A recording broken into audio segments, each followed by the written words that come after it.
I never thought my life would end like this, in silence, with a suitcase on my lap and my heart shattered into 1,000 pieces, riding in the back seat of my son's car, heading to a place I'll probably never return from. They told me it was for my own good, that they needed their space, that I couldn't stay at home anymore because it was too much for them. But I know what it means. I'm in the way, another burden, something that no longer fits, something that bothers them. If it were up to me, you would have been there months ago, Victoria said from the passenger seat, not bothering to turn her head towards me. Her voice was like a stone thrown with rage, with disgust. My daughter-in-law never liked me. She never hid it, and yet every word she spoke still hurt, as if it were the first time. My son Michael kept his hands firm on the steering wheel. He said nothing. His silence was even more deafening, because he was my little boy, the one who swore he would never leave me alone. And now he couldn't even meet my gaze in the rearview mirror. I just pressed my lips together. I wasn't going to cry. Not in front of them.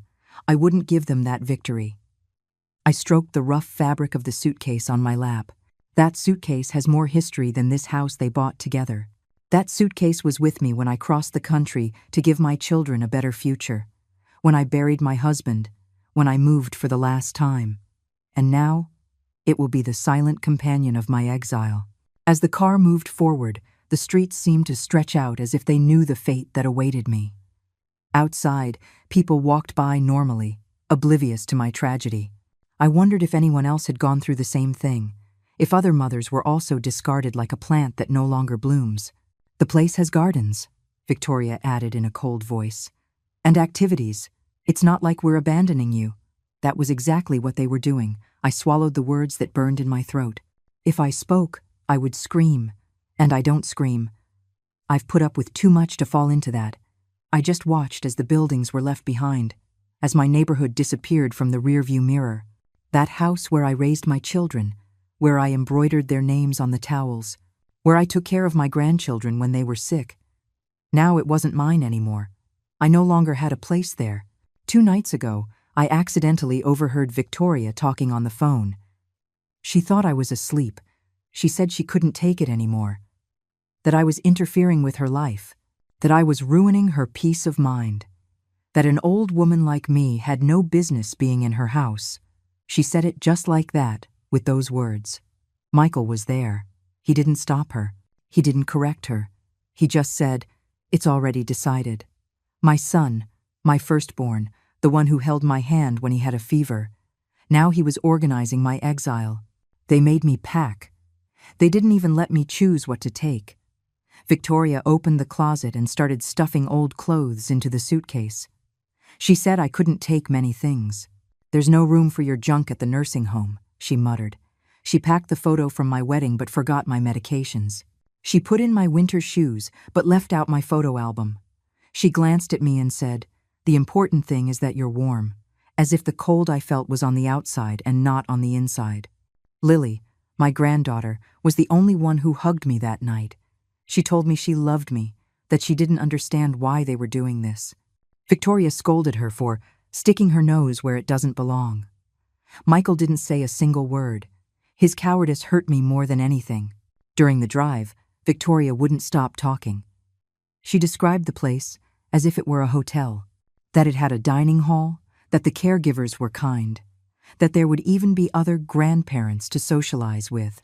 But every word she said sounded hollow, empty, a bandage for a guilt she didn't even feel. "Besides, this way you won't have to bother with housework," she added, with a smile that didn't reach her eyes. The house, the one where I cooked for 30 years, where I washed, ironed, swept, where I cleaned up vomit and soothed tears. That house where she now reigns, while I am the intruder. When did everything change? Was it when I was widowed and became unnecessary? When I broke my hip and needed help to move? Was it when I could no longer take care of my grandchildren like before? Or was it simply the passage of time that made me invisible? Sometimes I wake up in the middle of the night searching for my husband's scent. That smell of coffee and mild tobacco made me feel protected. But he's gone now. And now, without him, it seems everything is falling apart. The car turned onto a wider avenue. I recognized the road. We had been down this way once before. when we took an old friend to the same place they were taking me now. He cried the whole way. I comforted him. I told him he wasn't alone. What irony. We're almost there, Victoria said, looking at her watch. I hope there isn't much traffic. We have a dinner tonight. They were in a hurry to get rid of me. I clenched my fists. I felt the suitcase tremble on my lap. I swore to myself not to break down. I wasn't going to give them the pleasure of seeing me broken. And then, just as the traffic light turned red, my phone rang, a sharp, unexpected sound. An old ringtone. My old cell phone. The one that hardly anyone ever calls. Victoria shot me a look of displeasure. Who's calling you now? She snapped. I didn't answer. I pulled out the phone with trembling hands. Unknown number. I hesitated. And I answered. Hello? Silence. 1 second. 2. And then, the voice. Eleanor, it's me, Arthur. I know what they're doing to you. Don't say anything. Just listen. You're not alone. I'm already waiting for you. The air caught in my throat. It was impossible. Arthur, my first love. The one I thought was lost forever. How did he know? Why now? I'm right where they're taking you, and I'm not going to let you stay. The line went dead. I didn't have time to respond. Victoria was watching me, suspicious. Michael kept driving. But I was no longer the same person. Something ignited inside me. Something I thought had been extinguished. A flame, a promise. And they didn't know what was about to happen yet. There are those who believe you get old all at once. That one day you just wake up and you don't matter anymore. But it's not like that. Abandonment comes slowly, like a rain that starts with a single drop and ends up drowning everything. I wasn't always this woman, hunched over with a tired gaze and slow steps. No, I was laughter. I was fire. I was a mother who gave everything. A wife who emptied herself for love. A woman who knew how to postpone her dreams to build those of others. I was born in a small town, one of those places where everyone knows each other and nobody forgets. My parents were simple people. My father was a carpenter. My mother, a seamstress. From them, I learned that love is shown with actions, not with words. That dignity is worn like an invisible coat. That you have to endure, but never lose yourself. I met Arthur when I was 18. He was everything a young woman could dream of. Brave, idealistic, with a smile that could melt any fear. But life had other plans. My father got sick. My mother fell into despair. There was no money. There was no future. And Arthur wanted to travel the world. I needed to stay, to take care of them. I chose to be a daughter before being a woman. He left. I stayed. Shortly after, I met Robert. He wasn't like Arthur. He was serious, hardworking, and above all, stable. He proposed to me soon after. I can give you stability, he told me, and I accepted. Not for love, but for peace. We had 3 children. Michael was the first. He was born on a particularly cold winter. I held him in my arms and knew that it was all worth it. His cries were my engine. His life. My reason. The years passed. I became a full-time mother. I stopped painting, reading, writing my poems. I cooked, cleaned, cared for them. Every morning started before the sun came up. Every night ended after everyone else was asleep. My back ached, but I didn't complain. I never did. Mothers don't complain. Mothers love, even when no one sees them. Michael grew up fast. He was a sensitive, tender child. He followed me around the house like a little duckling. "Mommy, don't go," he would say when I went to the grocery store. And I would promise him I would always be there. Always. I held his hand on the way to school. I waited for him in the rain with his little blue raincoat. I sang him to sleep. I patched up his scraped knees. I was his refuge, his everything. And then he started to change. Adolescence was a border. Suddenly he no longer wanted my kisses. He was embarrassed when I waited for him at the door. He started speaking in a clipped tone, locking himself in his room, challenging his father. I tried to understand him. "It's his age," Robert would say. But it hurt me, because every time he pushed me away, I felt like a piece of my soul was being torn out. Michael went to college. He became a lawyer, the first in the family to achieve that. I was so proud. I cried on his graduation day, and he gave me a quick, hurried hug, as if so much affection bothered him. But I let it go. I always did. It was at a family gathering that he met Victoria. Victoria. Her smile was like porcelain.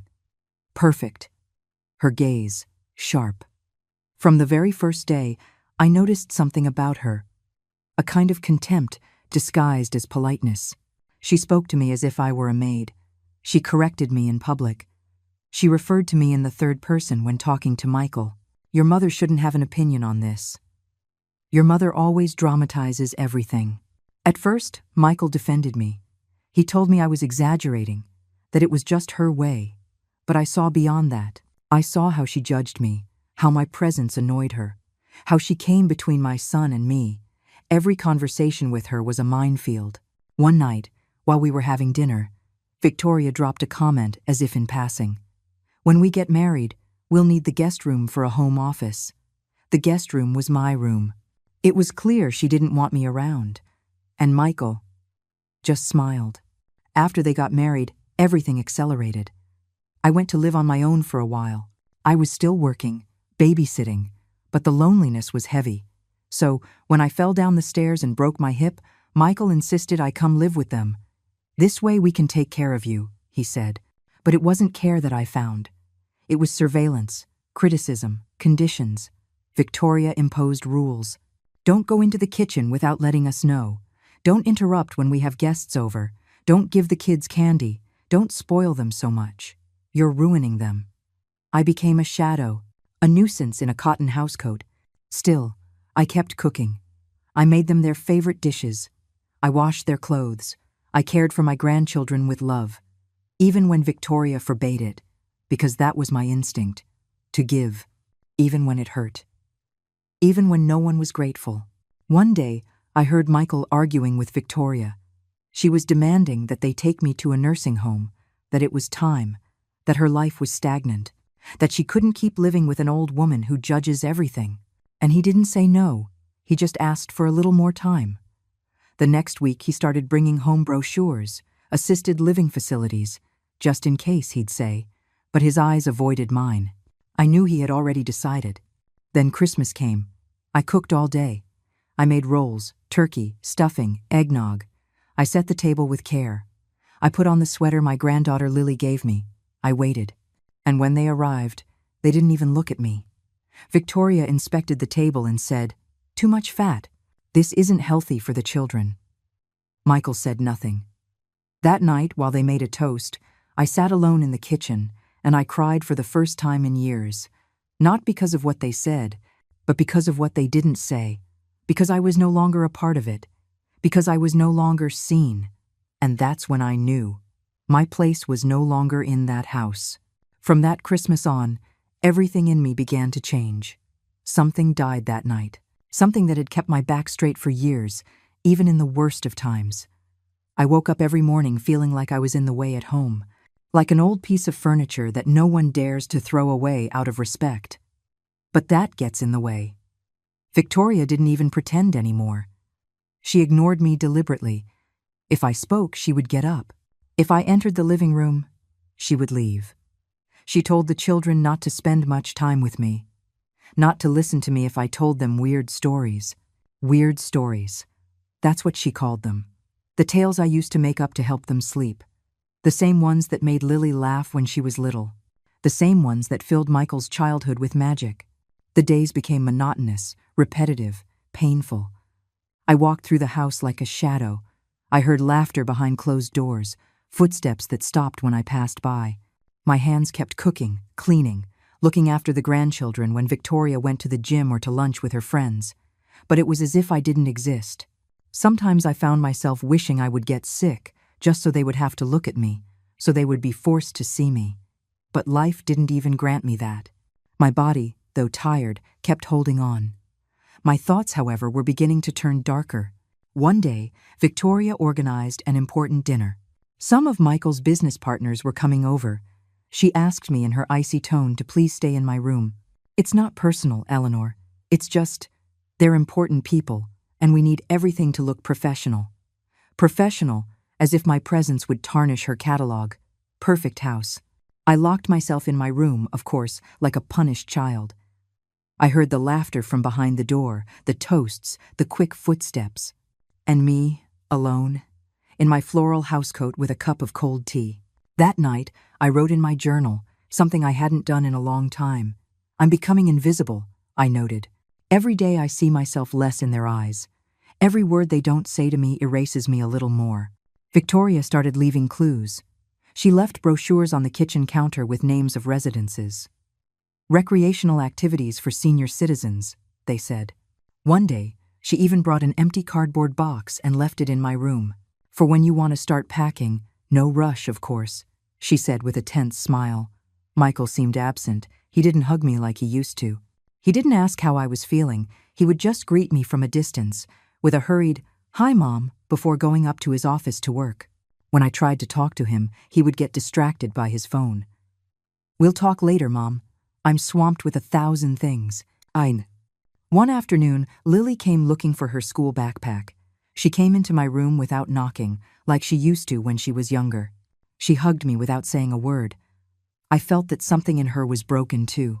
She confessed that she didn't like how they were treating me, that she had heard Victoria say that it was time to get rid of Grandma. She asked me not to leave, to wait for her, that she was going to do something. But I asked her not to intervene. I didn't want her to get hurt because of me. Days later, Victoria announced to me bluntly that she had already spoken with a residence. A very nice place, with a garden and activities. "People your age, Eleanor. You could make friends, take up your hobbies again." The way she said it, as if she were doing me a favor, as if she were freeing me. But in her eyes, there was relief, not compassion. Michael didn't look at me when he confirmed it. He said it was better for everyone, that I deserved to be in a place where they would take care of me, where I would be okay. He said it as if he were sending me to a spa, not a nursing home. I felt my soul drop to the floor. That night I packed, not because I wanted to, but because I understood that fighting was useless. I sat on the bed, with the open suitcase in front of me. Every piece of clothing I folded was a tear held back. I packed my favorite shawl, a couple of books, photos of my children when they still hugged me without shame, and an old notebook where I used to write my thoughts. I had forgotten about it. It was at the back of the drawer. I opened it, and there it was, a letter from Lily, written in crayons when she was 6 years old. "Grandma, I love you to the sky and beyond." I pressed it against my chest and allowed myself to cry silently, as I always did. The next morning was gray. Michael offered to drive me. Victoria stayed home. He helped me put the suitcase in the car, without even an "I'm sorry." I sat in the passenger seat, my hands clasped on my knees. The drive was long, or maybe it was short. I don't remember. I just know that Michael didn't talk. His eyes were fixed on the road, and I looked at the scenery, wondering how we had gotten to this point. When had I stopped being his mom and become a burden? Suddenly my phone rang. It was an unknown number. I hesitated to answer, but something in my chest told me to do it. "Grandma, it's me, Lily. Don't go to the nursing home. Wait for me. I need you. Don't let them take you, please." Her voice was trembling. She was crying. My heart stopped. "I'm on my way," she said, and hung up. I was paralyzed. Michael glanced at me, frowning. "Who was that?" he asked. "No one," I replied, but my mind was no longer there. Something had changed. Lily, my granddaughter, my little one, had called me. Because she needed me. We arrived at the home. It was a large building, with gray walls and a manicured garden. Michael parked the car, sighed, and got out. He opened my door and took my suitcase. "Let's go, Mom." We walked towards the entrance. My body was shaking. My feet felt like lead. Every step was a farewell. And then, as we crossed the main gate, I saw her. There she was, Lily, standing in front of the door, with red eyes and a firm voice. "She's not going in there. She's coming with me." The silence became thick. Michael looked at her in bewilderment. "Lily, this is not your business." "Yes, it is," she interrupted him. "She raised me. She taught me to read. She comforted me when you and Mom were yelling at each other. She took care of me when I had a fever. She told me stories when I couldn't sleep. She's my grandmother, and I'm not going to let you lock her up as if she's a burden." I couldn't speak. I just cried in silence, as I always did. But inside something was waking up. And then, I knew. This wasn't over yet. I wouldn't give up without a fight. From the moment Lily appeared at the door of the nursing home, I felt a wave of mixed emotions rush through my body and soul with a force I hadn't experienced in years. Her determined figure, her intense eyes, and that unwavering voice made me feel that, for the first time in a long time, someone genuinely cared about me. I wasn't the forgotten, broken old woman they thought I was, the woman who had nothing left to contribute. Lily arrived like an unstoppable storm, ready to break through years of silence, contempt, and humiliation. Michael, my son, looked at me with that mix of guilt and annoyance I had learned to interpret as disguised indifference. He tried to push Lily aside with a brusque gesture, but she didn't budge an inch. The tension was palpable. I didn't know if he was more afraid of the truth she brought or of the reaction of his wife, the relentless Victoria, who waited in the wings like a dark shadow, ready to devour any attempt at resistance. Lily, fearless, reminded them that I was not a burden, that I had been the woman who raised them, who had stayed up nights for them, who had sacrificed my dreams so they could have theirs. The director of the home finally appeared, a woman with an impassive face, with that characteristic coldness of someone who has learned to disconnect emotionally to survive in a place full of sadness and abandonment. Seeing Lily, her expression changed slightly, as if she recognized a threat in her. But Lily wasn't playing games. With a firm voice, she requested an immediate meeting to discuss my situation. The director agreed but made it clear that time was limited and she would not tolerate a scene. We were led to a small, cold, impersonal room that seemed designed to make anyone feel small and vulnerable. Lily began to speak without pause, with a passion you could almost touch. She told my story, my struggle, my sleepless nights caring for Michael as a child, the years of working tirelessly so no one in the family would go hungry or be in need, the times I put their needs above my own. She described how, despite everything, I had received nothing but indifference and contempt in my later years. As I listened to Lily's words, I felt something awaken inside me. It was as if a dim light had been switched on in the midst of a darkness I thought was eternal. I wasn't alone. Someone believed in me. Someone was willing to fight for my dignity. The director and the staff of the home seemed unprepared to face this reality. Lily's words were a challenge to their routine of indifference and abandonment. After that meeting, Lily took me to her best friend's house, a modest but warm and humane place, far from the cold, impersonal walls of the home. There, for the first time in a long time, I felt I could breathe, that I could simply be myself, without fear or shame. The friendship and affection they showed me were a balm for my wounded soul. Days and weeks passed, and with each visit from Lily, my spirits lifted. It wasn't just her constant presence and unconditional support, but also the hope she gave me. We began to plan a different future, a future where I could regain my autonomy, where I wouldn't be a burden but a person with the right to choose. But the enemy was not asleep. Victoria and Michael began sending messages and calls with veiled threats, trying to make me give in, to return to the home, to accept the fate they had decided for me without my consent. Their words were sharp knives meant to break me. But this time I was no longer willing to be defeated. A particularly cruel letter arrived one afternoon, with words that cut deeper than the winter cold. Victoria called me a burden, a nuisance, someone it was better to forget. I felt that hatred become a wall separating me from the family I once loved. But this time I wasn't alone to face that storm. With Lily's help, we contacted a lawyer specializing in elder rights. He explained that legally they couldn't force me to live somewhere against my will, that I had rights they had to respect. That news was a beacon of hope in the storm. With each passing day, my spirits and my will grew stronger. We started looking for alternatives for my life, community programs, activities for seniors, opportunities to learn and share. I no longer wanted to be a forgotten shadow. I wanted to be a living, respected woman with a voice and a choice. But the battle was difficult. Victoria intensified her attacks, using all her influence to manipulate Michael. who wavered between guilt and resignation. At one point, he almost gave in, asking me to understand that he only wanted what was best for me. But this time I didn't fall for his lies. Lily was my rock, my strength. She reminded me every day that I deserved respect, that I was a valuable woman, that I was not a burden, but a person with a history and dignity. Her words were my armor against contempt. One day, Lily organized a family meeting. She invited everyone, including Victoria and Michael, intending to confront the truth and demand respect for me. The tension was unbearable. Repressed emotions erupted in every glance, in every held breath. When I entered the room, I saw them all there, some with tears in their eyes, others with hardened faces, but they all looked at me as if I were a ghost from the past. With a firm voice, though broken by emotion, I began to tell my story. I spoke of my years of sacrifice, of my unconditional love, of the injustice and contempt I had suffered.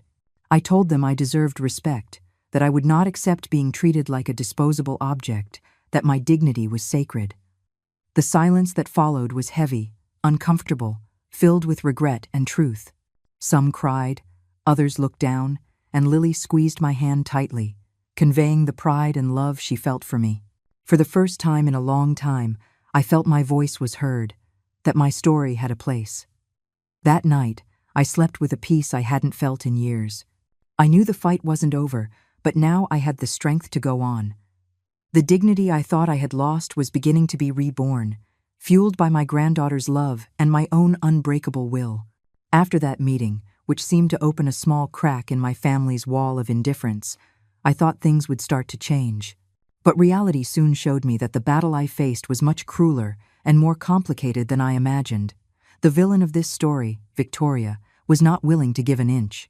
Her hatred and resentment grew daily, fueled by the need to control and manipulate everything around her. What she saw as a direct threat to her power over Michael and the family, I saw as an opportunity to defend my dignity and reclaim my life. It wasn't long before Victoria showed her true intentions. First came the constant calls to Lily, filled with insults and veiled threats.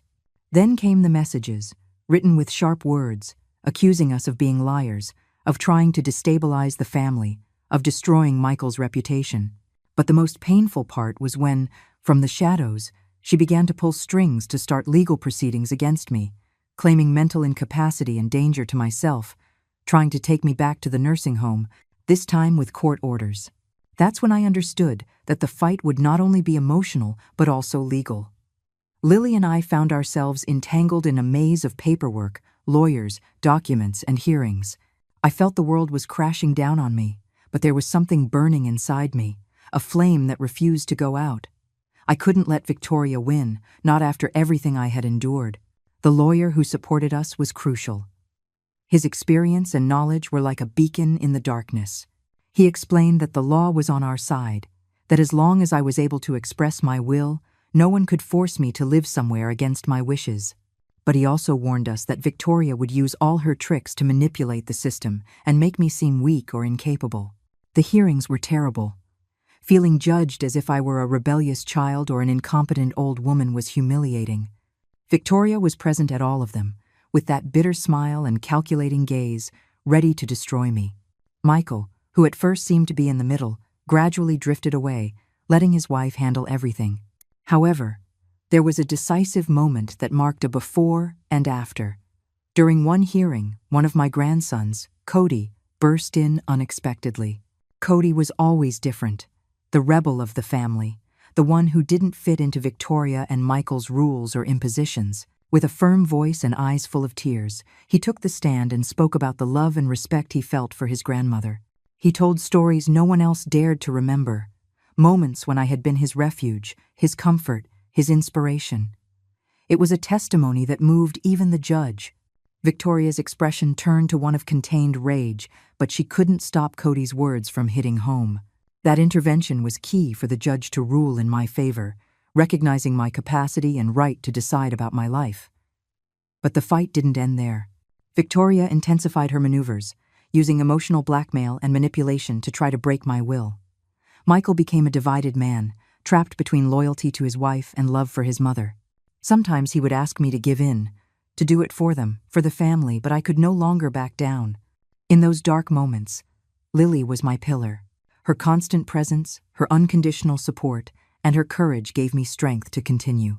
She reminded me that my dignity was worth more than any fear or pain, that I deserved to live a full life with respect. We began to plan the next stage, reclaiming my independence, looking for a place where I could live with dignity and surrounded by affection, far from the nursing home and contempt. I had found a group of people who offered support to seniors to live in a community with activities and respect for their autonomy. It was a real hope, but Victoria was not willing to allow it. With the help of some influential acquaintances, she tried to block my plans. She had my finances reviewed, my mental health questioned, and sowed doubts in the community. It was a frontal attack on my integrity and reputation.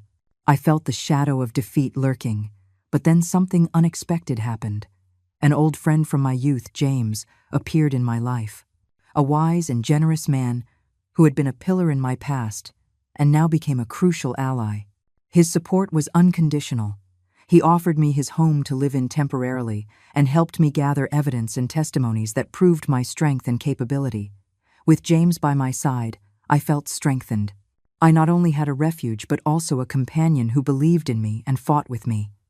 Together, we began to build a plan to confront Victoria and reclaim the peace that had been stolen from me. In the midst of all this, Lily discovered that Victoria had forged documents to discredit me, an illegal act that could be decisive in the trial.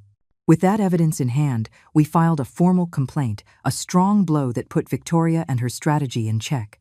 The atmosphere became increasingly tense. Victoria began to lose allies. Her web of lies started to unravel. Michael, confused and torn, began to question his own decisions. And I, despite the accumulated exhaustion and sadness, felt a new strength, a steely determination not to let hatred and cruelty win. Every day was a battle, but also a step towards freedom. Lily and James were my shields, my light in the darkness. My family was beginning to see in me something more than a vulnerable old woman. They saw a woman who fought bravely, who refused to disappear without being heard. The transformation that had begun months before was now visible. I was not just a survivor, but a warrior. My voice, once silenced, resonated strongly in the halls of power and in the hearts of those who knew me. And then, when everything seemed on the verge of collapse, the final hearing arrived, a crucial moment where truth and justice would face each other head-on. The weight of the years, of the wounds, of the struggle, rested in my hands. I knew it wouldn't be easy, but I also knew that, no matter what happened, I had already won something invaluable: my self-respect. The day of the trial dawned with a gray, dense, and heavy sky, as if nature itself understood the importance of that moment and dressed in mourning for what was about to be decided. That dawn was not a simple beginning. It was the border between hope and oblivion, between recovered dignity and the invisible prison that others wanted to impose on me. I woke before dawn, my body tired but my soul kindled with a persistent flame. As I looked in the mirror, I saw the image of a transformed woman, one who had weathered invisible storms and yet maintained a steady gaze, even though her eyes held the sadness of so many years. I remembered every wound, every imposed silence, every lie I had had to endure. But I also remembered my struggle, the perseverance of someone who refuses to disappear. The suitcase was packed, not just with clothes, but with all my memories, my hopes, and the will to prove that I was not a burden, but a human being with the right to choose.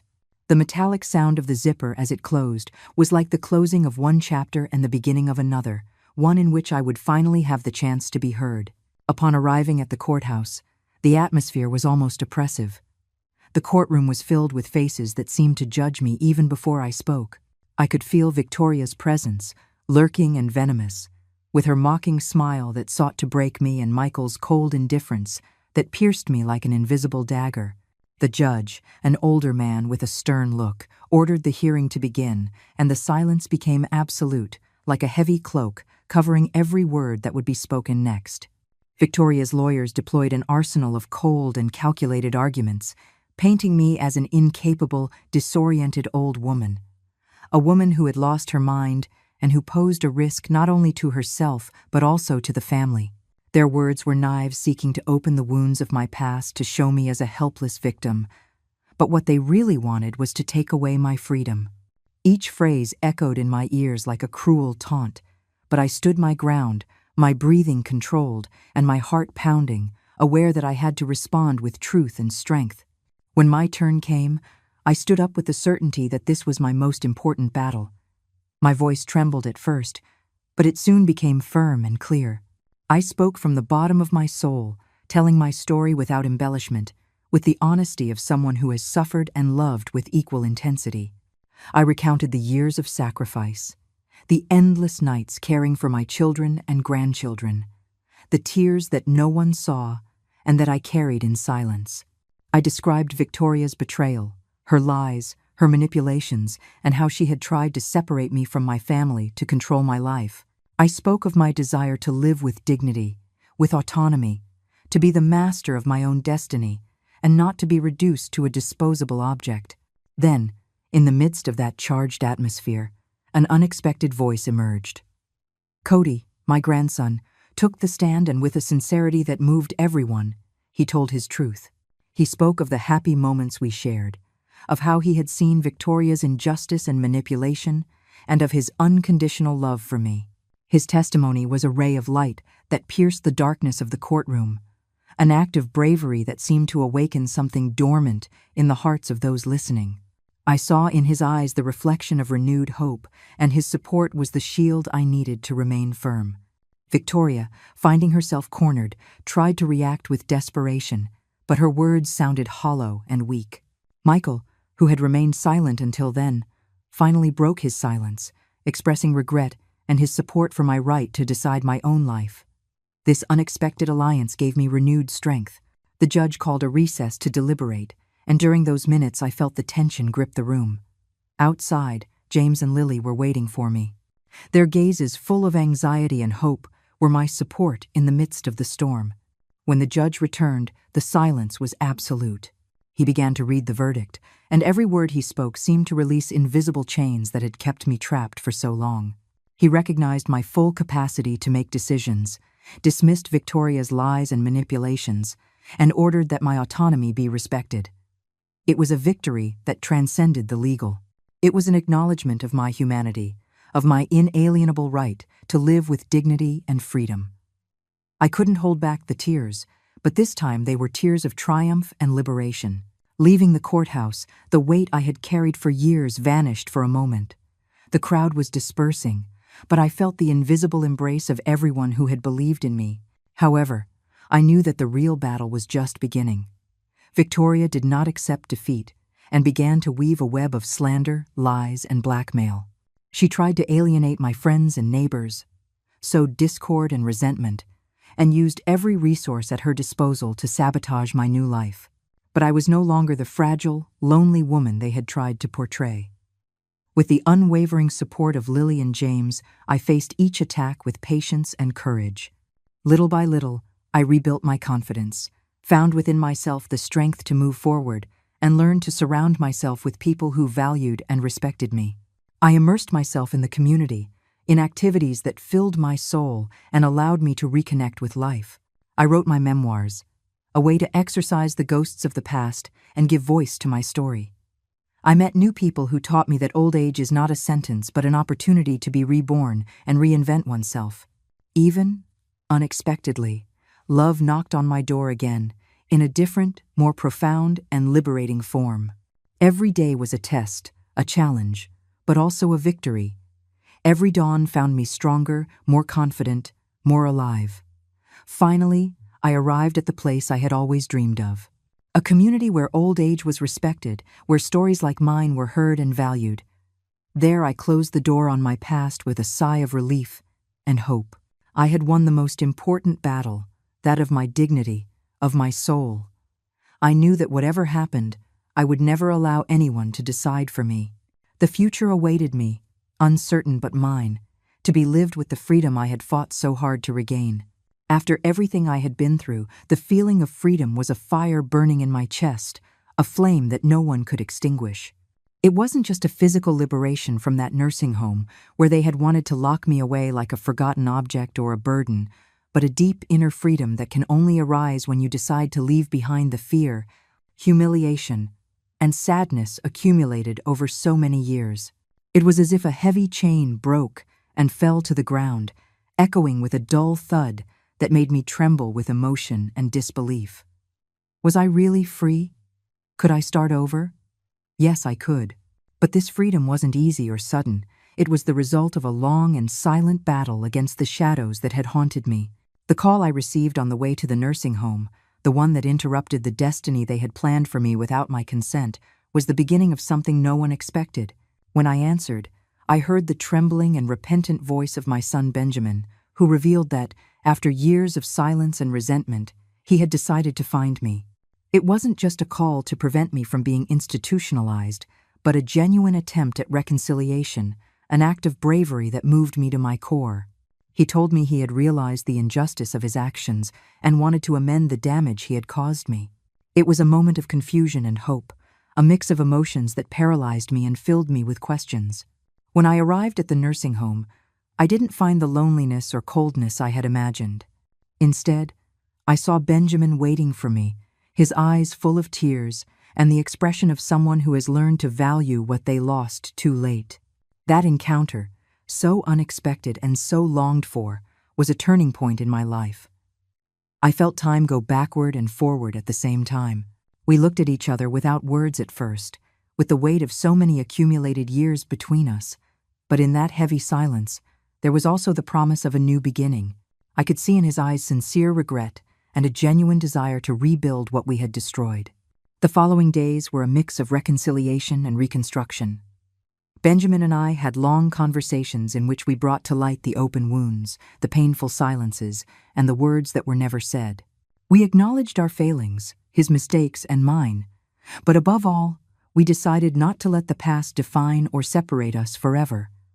It was a slow process, full of tears, confessions, and forgiveness. I learned that love, though wounded, can heal if nurtured with patience and honesty. The relationship I thought was lost forever began to rise from the ashes, and with it, a new hope that pushed me forward. But my story was not limited to that family reconciliation. The nursing home that I initially thought would be my prison transformed into a place of encounter, learning, and solidarity. There I met women and men who, like me, had been forgotten by their families, but who found in that community a refuge and a new family. I began to get actively involved, organizing activities, workshops, and support groups for those struggling against abandonment and loneliness. It was in that place that I discovered the strength of community and the importance of never giving up, even when all seems lost. Over time, I decided to share my story with the world. Writing my memoirs was an act of courage and liberation. Every word put on paper was a wound that healed, a truth that became visible, and a message I wanted others to hear. My book not only told the story of an abandoned and humiliated mother, but also that of a woman who had found in pain the strength to be reborn and rebuild herself. The publication was met with a mix of shock, empathy, and admiration. Women from all over wrote to thank me, to tell me that my story gave them the courage to face their own battles. Fame and public recognition were not my goal, but they came as a natural consequence of sharing my truth. I participated in television programs, talks, and events where I could give a voice to those who had none. I became an activist for the rights of the elderly, fighting against neglect, emotional abuse, and social indifference. My struggle ceased to be just personal and became a movement that sought to change the perception and treatment of the elderly in our society. Meanwhile, my personal life continued to evolve. I found in sincere friendship and platonic love a balm for the deepest wounds.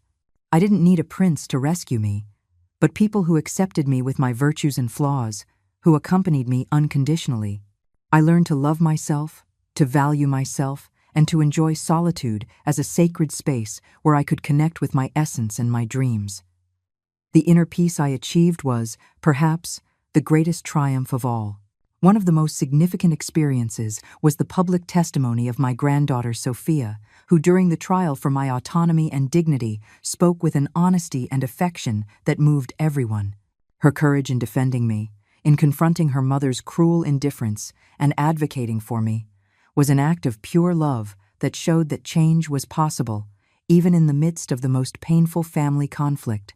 Sophia became my inseparable ally, the living hope that a family can be rebuilt from respect and empathy. Looking back, I understood that my life had been a dark and stormy journey, but also one full of light and learning. I had gone from being an invisible and mistreated woman to a respected and admired person, not because justice had favored me in legal terms, but because I had recovered my dignity, my voice, and my place in the world. I knew that the real triumph was not in defeating others, but in overcoming my own fears and prejudices. Finally, the sentence with which I closed my story resonated like an echo that I wanted to reach all women who suffered in silence. Do not let anyone decide for you what you are or what you are worth. True freedom begins when you reclaim your voice, even if the world tries to silence you. That phrase became my mantra, my legacy, a call to resistance, to hope, and to self-love. With the serenity that time brings, I looked forward with confidence. I knew that life was still unpredictable, that there would still be difficult moments, but I was ready because I had learned to walk in the dark without losing faith in the light. And that, for me, was the greatest victory. I am sitting in this old rocking chair I inherited from my mother, a piece of furniture worn by time and by the tears I once shed here, in this very spot, where I so often felt the weight of abandonment and loneliness. The house is silent, almost empty, but inside me, there is a whirlwind of memories that return again and again, like ghosts that refuse to disappear. I hold on to this momentary calm because I know it is a gift after so much turmoil, a storm that was long, dark, and at times seemed endless. Looking back, I see the young woman I was, full of dreams and hopes, who gave her entire life to her family with unconditional love. My name is Eleanor. I am 68 years old, and for decades I was a teacher, a guide, and the backbone of my home. The woman who held the lives of her children and grandchildren in her hands, believing that her sacrifice would be enough to be loved and respected. But over the years, that backbone began to crack under the weight of indifference and neglect. I remember the sleepless nights, caring for my sick husband, while my children slept, oblivious to the sacrifice I was making for them, the days preparing breakfast, lunch, and dinner, making sure nothing was ever missing, that everything was perfect so the family would stay together. But the love I gave was not enough. It was not returned. It was not valued. The first signs of distance were small and almost imperceptible. A glance that was averted, a text that went unanswered, a silence that stretched on. It was Victoria, my daughter-in-law, who began to draw the final crack in our relationship. Her poisonous words, her controlling and manipulative attitude, her constant insinuation that I was a burden, an obstacle for the family. It was she who convinced Michael, my eldest son, that the best thing for me was a nursing home, a place where they would supposedly take better care of me. The humiliation came slowly, like a shadow that grows without you noticing. The visits became scarcer, the calls disappeared, and the cold rejection from my own son pierced me like a knife. I felt invisible, a shadow in the lives of those I once loved with all my heart. I tried to resist. I held on to the hope that this emotional winter would pass, that love would shine again in our family. But one day, Victoria's cruel sentence paralyzed me. My husband and I have decided that a nursing home is best for you, Eleanor. There's no more room for you here. It was like a verdict with no right to appeal, I who had given my entire life reduced to a disposable object. I remained silent. My dignity was the only thing I still had. I picked up my suitcase with trembling hands, leaving behind the house where my children grew up, where I built every corner with love and sacrifice. As I said goodbye to those walls, I asked myself, how did we get here? The car ride was a silent torment. The call I received at that moment was a flash of hope. The voice on the other end was Arthur's, an old friend from my youth, a man who never forgot the woman I once was. He offered me a chance, an unexpected path to find myself again. When we arrived at the home, someone was waiting for me, who not only received me with respect, but saw in me a dignified, strong person who still had much to offer. That place, which at first seemed like a prison, transformed into a refuge where I could begin to rebuild my life. With each day, among the silent corridors and friendly voices, I discovered a new family, the friendship of other residents, the camaraderie with those who understood me, the opportunity to rediscover my forgotten dreams. I began to write my story, a tale that became a cry for justice for many women who suffer in silence. My granddaughter Lily was my beacon, a rebellious and sensitive young woman who fought against the family's prejudices, defended my dignity, and gave me her unconditional love. Together with Arthur, who with patience and tenderness helped me heal the wounds of the past, we faced the dark shadow of Victoria, who tried to silence me with threats and lies. But the truth, as always, found its way. The trial was a hard battle, a field where I defended my right to life, to respect, and to love. Justice was served, though not without pain and sacrifice. But beyond the legal victory, I won something much more valuable: respect, true love, and a new family built on the foundation of honesty and sincere affection. Now, in this epilogue of my life, I write with an open heart. Every word is a declaration of strength and hope. I learned that freedom is not a physical place, but a state of the soul. That true family are those who choose you every day, not just blood ties. And that, even when darkness surrounds us, there is always a light to guide us. I wake up every morning with gratitude, aware of the path I have traveled and the legacy I want to leave. I want my story to be a beacon for all women who still feel the chill of abandonment. A proof that human dignity is invincible, and that, deep down, we all deserve love, respect, and a second chance to be happy. And so, with a firm but emotional voice, I conclude this chapter of my life with a sentence that has stayed with me ever since. No matter how deep the night, the dawn always comes for those who dare to fight. This is my truth, my legacy, and my invitation to all women to never stop believing in themselves and to never, ever give up.